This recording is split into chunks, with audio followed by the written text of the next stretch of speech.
Okay, everyone, welcome to another episode of Behind the Seas with my wife, Christine. Christine, welcome back. Thank you. Glad to be back. Thanks for having me. Thanks for your continued support as we run this Behind the Seas podcast. Absolutely. So today we are going to talk about a somewhat interesting topic. I think it's pretty interesting at least, but we're going to talk about our move to Charlotte, but more specifically, we're going to talk about what we've learned in the year and a half now that we've been away from Syracuse. So we've definitely come a long way over the course of that year and a half. We've had a lot happen. We bought our first house, and it's just been pretty crazy to think back a year and a half ago and where we were and where we are now. So we thought that sharing some of our experience throughout this process would be interesting, but also potentially helpful to anyone that might be thinking about a move somewhere in the future. So I don't know if you have something specific that you want to start with. So back in June of last year was when we finally decided to make the move. Well, not decided. We had decided before that, and in June was when we actually made the move. But for a little background as to why, we had been in Syracuse for a really long time. Me specifically, I was there my entire life. I grew up in a suburb of Syracuse. I went to Syracuse University, and then after college, I moved to the other side of town, still in the Syracuse area. And Syracuse is a great place in a lot of ways, but there is not a lot of job opportunity, and quite frankly, the weather leaves something to be desired. And not the overwhelming amounts of snow. I actually like the snow. It is specifically the fact that there are about 60 sunny days per year in Syracuse, which is just not enough for me. So those were two very big factors that kind of prompted our discussion about moving.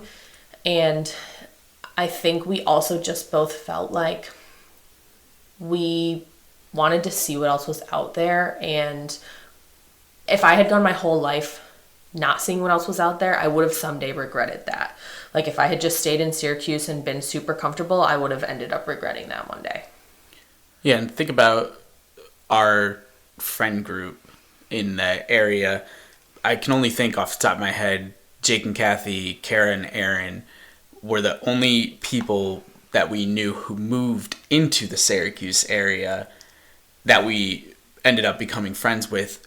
A lot of our friends ended up leaving the Syracuse area before we did. We still had a good chunk, and we still have a good chunk of friends in the Syracuse area, but we'd also been there for collectively 50 years between the two of us. So that's a lot of time and equity to build up friendships, but it's not a growing economy in any means, and a lot of people had left. My two best friends had left, and there just wasn't a lot of positives in that particular sense. And honestly, it is a great area, and there's a lot to do when it's nice out, but as you alluded to a little bit earlier, that there's a lot to be desired when it comes to the weather. And we don't want this to be a podcast shitting on Syracuse weather, because that happens all the time, but it does contribute to happiness, having the sunshine, having days where you can go outside. And I don't know that that's one of the main contributions to why the economy in upstate New York hasn't recovered in the past 30 years or so,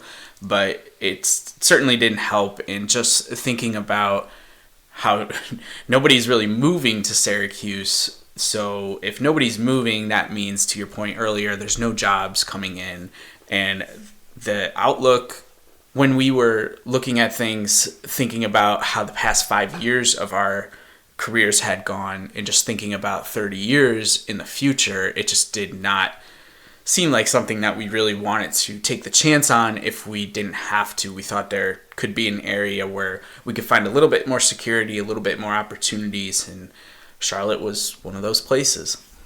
Yeah, so we landed in Charlotte, and as soon as we got down here, everything was pretty exciting. We moved into a luxury apartment building, which I don't know if those even exist in Syracuse, like maybe, but in Charlotte, they're everywhere, and they're popping up everywhere all the time because there's new buildings going up all the time. So we moved into this luxury apartment. We had a gym in our apartment. We had a really cool pool that lots of people our age would hang out at. And the pool is open from April through October, which in Syracuse, pools were open from like June to Labor Day. So we got to enjoy a lot of time by the pool, meeting new people. And overall, like, I would say the first few months were really awesome. Then we got to the holidays and I started to struggle a little bit. This was partially because I had gotten a job that I wasn't super in love with, and it was a small company, about 20 people. So even though I really liked a few of the people that worked there, it's not like it was a huge opportunity to meet new people that way. So on the meeting new people front, work was not a great opportunity for me to do that. And the gym that I was going to, I hadn't really met anyone that I had clicked with yet. And I started to feel lonely. Even though we were like meeting new people on the surface, I didn't have those deep friendships with people that I had in Syracuse. And that was a really tough moment for me, especially because I started to get news from my friends like, we're about to have kids, we're about to get married, we're doing all these things. And I felt like I was going to miss a lot of that just being away. So that was a hard moment for me. And I will say that I think anyone who moves and leaves behind really strong connections will probably go through that at some point. But I didn't let it completely drag me down. Did I feel that way for a couple months? Yeah, I did. Did I think about moving home? Yep, I certainly did. But did we do it? No. I pushed through and then went about some really strategic ways to shift my mindset about everything that was going on. Yeah, I know it was a difficult time for you, and to give some context, I have already been through moves before, not just when I was a kid and we moved around a little bit before we settled in Liverpool, but I had moved for Penn State as well, so I had left and gone away and gone through that acclimation transition period, and it didn't go great for me the first time. I remember it was extremely difficult, so I wasn't surprised that you were feeling that way and having to go home twice for the holidays. Not that we don't like to go back to the Syracuse area, but we had two weddings, one Thanksgiving weekend and one on New Year's Eve last year. So we were definitely heading back to the Northeast, and I think all the time that you had spent there, I remember, I'm pretty sure we were at Lights on the Lake, and you started breaking down again and saying how you weren't sure that you wanted to stay in Charlotte and that you wanted to come back. It was one of those moments where I needed to have the tough conversation with you and talk about how what's happening right now, where you're seeing a lot of people, they're making time for you, that just isn't exactly how things are going to work on a more regular basis. Everyone was home for the holidays, and home is now for us, it's Charlotte, but in a lot of ways home is still in the Syracuse area. But everyone comes in for some time period and they want to see people, and I think that culminated with everything, added to some of that anxiety and stress that you were feeling because you said, hey, everyone's here, and I was the one that had to remind you that these people were leaving too, that they were going back to wherever they live now, that they weren't staying. So this is just a temporary moment where a lot of people are here, but still not everyone was in the area. It's never going to be like it once was, or maybe like you imagine it in your head. But I know that was obviously difficult, and it was difficult for me because you weren't sleeping well, and that affected my sleep, and it's just, I don't like to see you upset as it is anyways. So I think that when we came back, we said, okay, we still have at least another 6 months. Let's talk about how we can give this a serious shot, because we are going to be here. We're not leaving until at least after our lease is up. What can we do to make the situation better? And I think that you came up with some nice ideas. Yeah, you're right. And I actually forgot to mention the whole sleep issues during that time. I had really worked myself up, both about how I was unhappy with the job that I had come down here and gotten, and how I like missed home. So I had worked myself up to the point where I wasn't sleeping very well, and then like that just compounded and was making me feel much worse. So I think things got blown way out of proportion during that period of time. And I remember reaching out to friends in the moment that had also moved, and everyone pretty much gave the same advice of home will always be home. It will always be there, but you wanted to try something new, like you have to give it the full shot. And everyone was right. When we came back from going home for Christmas, I really made an effort to give this a full shot. Like, here's what I'm going to do. I'm going to go back to doing group fitness classes at this point in time so that it's a different way for me to meet people. I'm going to get a fitness job so that I feel like I'm connected in the fitness community, since that was something I used to be really involved in Syracuse and I had left behind. I started doing some just things for my own mental health, like journaling and meditating, which really helped me to be able to sleep again, which in turn helped everything. And then I think the biggest thing was putting myself out there more to make new friends. So I started actively trying to hang out with some of my work friends outside of work and making plans with people. And we started hanging out with some friends that Colin met through kickball, and now they happen to be two of our closest friends. Like, were we ever to leave Charlotte, I would be devastated to leave Devin and Sam behind. So having people like that has already turned Charlotte into more of a place where I have that long-term connection with someone. Even though we've only known Devin and Sam for like about a year, we spend so much time with them that like it means a lot to me. Yeah, and shout out to Devin and Sam. I know they both listen to the podcast. So, two things. I was more, and as I mentioned, I'd already gone through a move before. So when I got down here, I was more of the active one, getting involved. I had gotten involved in Toastmasters pretty immediately. I had gotten involved in the Penn State alumni chapter down here.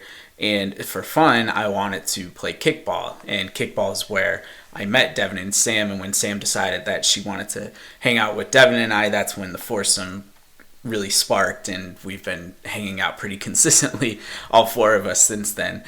But I think one of the other things that happened specifically with that friendship that we have now with Devin and Sam was another thing that I had talked to you about when we were back in Syracuse and you were having serious thoughts about not coming back to Charlotte, was that your friendship group was a culmination of the first 26 years that you were alive. Some of those friends you've had for longer than others, but a lot of our friends that we hang out with now from the Syracuse area, so whether we hang out with them in Syracuse or that we know them, we've met them in the past 5 or 6 years.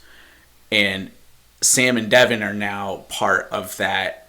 We just met them, but we've become really close because that is, when you're an adult, I think is a little bit different. Like when you're building relationships with people, whether they're friendships, whatever it is, it's not going to all happen overnight. Like you're not going to have the same amount of friends in the Charlotte area that you had in the Syracuse area because you haven't been here as long. Like it's just simple math. Does that make sense?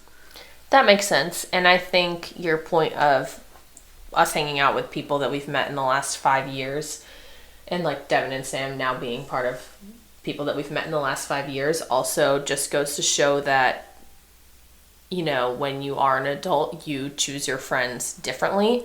And I love my friends from elementary school and I still see them every time we go home.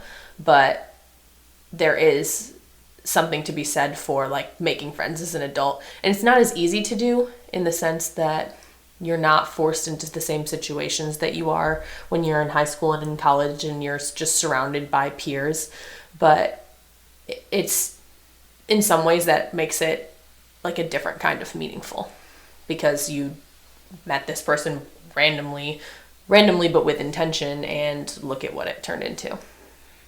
Yeah, and I think if we end up being here for 25, 30 years, we will end up having a group of friends that is similar to what our group of friends from the Syracuse area looks like right now. It's just not going to happen immediately, I think, is the biggest point that I was at least trying to make at that point. Was so to turn the topic just a little bit, I think that was kind of all us going over what the hard times looked like, and that wasn't really one clear, like, this is what I learned. So to wrap it up in a bow, this is what I learned from all of that was, 1, to take care of my mental health, 2, to put myself out there more, and specifically to put myself out there more in ways that I enjoy, and 3, no situation is ever permanent and you have the power to change it. So since that day, I have moved again, but within the city of Charlotte, to a house that I absolutely love. We have friends now that I am very excited to hang out with, and we're actually seeing them tonight. And I have a new job that really challenges me, and I'm learning, and I've met even more new people through that. And my coworkers there all like to hang out with each other outside of work. So overall, taking a situation that was really challenging and turning it into something awesome is kind of what I got out of that. Yeah, and I think a lot of what we expected out of Charlotte, the things that we came here for, have definitely happened. And in a lot of ways, they've probably exceeded our expectations, or at least in some ways. So there's definitely a lot of good that has come of this decision. Is it hard to be away from family? Yes, it will always be hard. That is pretty much a given. But you and I are our own family. We have things that we are looking to accomplish both in our personal lives and our professional lives. And for us to limit our expectations for our short time here on this earth because we're trying to please everybody, that just didn't really sit well with us. And I think that was ultimately why we decided to make the decision, is because it was right for us. And that was the most important aspect of the decision. So it's been a long, wild ride so far for the past year and a half, but it's been a lot of fun.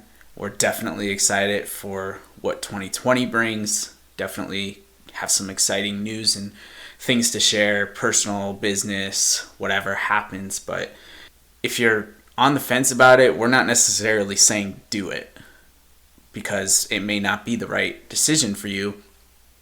But we are saying seriously think about what is best for you. Because I think we thought about this for 3 years. So it's not like it was just a whim of the moment and we just got up and left. We'd been thinking about it for a long time. We came down and visited. We really enjoyed it. When we were down here, we saw the potential and we saw what we could do here versus what we could do in the upstate New York, Syracuse area.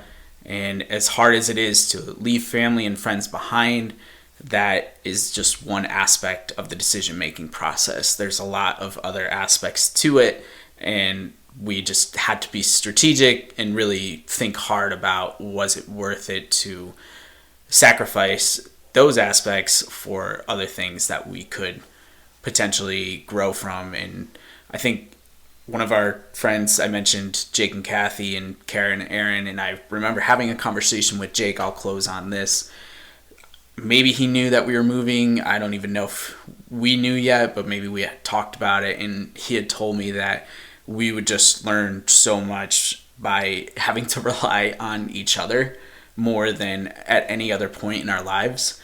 And he's definitely right. So Jake, again, I know you're a podcast listener too, so shout out to you for that really great insight, and that has definitely proven true. We've had to we've had to be on a pretty big learning curve. We bought our first house. We are already in a brand new area, so there's just a lot that we've had to learn and take in over the course of this past year and a half, and we've pretty much had to do it just me and you and rely on each other. So I think from that point, it's really just helped our relationship grow. But as individuals, I think we've also just shown ourselves that we are far more capable than I think we ever thought we were in certain aspects of life. Yeah. I think the amount of growth that has come from this has been astronomical. I don't think that if I was in the environment of just extreme comfort that I was in Syracuse, that I ever would have experienced the type of growth and learned so much about myself and so much just about our relationship and each other. And we have had to completely rely on each other throughout this time, and I wouldn't have it any other way now that we have actually done it. I think it's like the growth potential is so worth it. The just putting yourself out there for new experiences is so worth it. We've been a million places I never would have gone otherwise, both in Charlotte and just like traveling to places nearby Charlotte. It has opened up a completely new world. My world went from being really, really small. It went from pretty much the edges of Syracuse, like the edge of Liverpool to the edge of Chenango. And now my world is like huge. I mean, we make the 11.5-hour drive home twice a year. And like our world is everything in between and beyond that in a way that it wasn't before. I think that's going to wrap up today's Behind the Seas. I know it's a little bit short, but the holiday craziness is upon us too, and we are headed to the holiday market tonight with some friends, as we mentioned earlier. So we certainly hope everyone has a safe and happy holiday season. If you're traveling, don't rush it. It's not worth it. But please stay safe. Please continue to listen. We do have a little bit more left on the podcast for the rest of 2019, and then a lot of excitement lined up for the beginning of 2020. It'll come very quickly. Christine, anything before we sign off? The one last thing I want to say is if you're listening to this and you are debating moving and you're having a hard time with it, please reach out. We would be more than happy to talk about it. I know I especially would. I even put together a video back when I went through my struggles of like what was the struggle of moving and how has it gone since. And I would just love to help anyone through that. So if you need help, here I am. Yeah, and even if you've already moved and you're in the position Christine was in or that I was in college, feel free to reach out to us. We're more than happy to help, as she mentioned. But that's it for Behind the Seas today. Thank you again for listening. Have a happy holiday season, everyone, and we will catch you next time.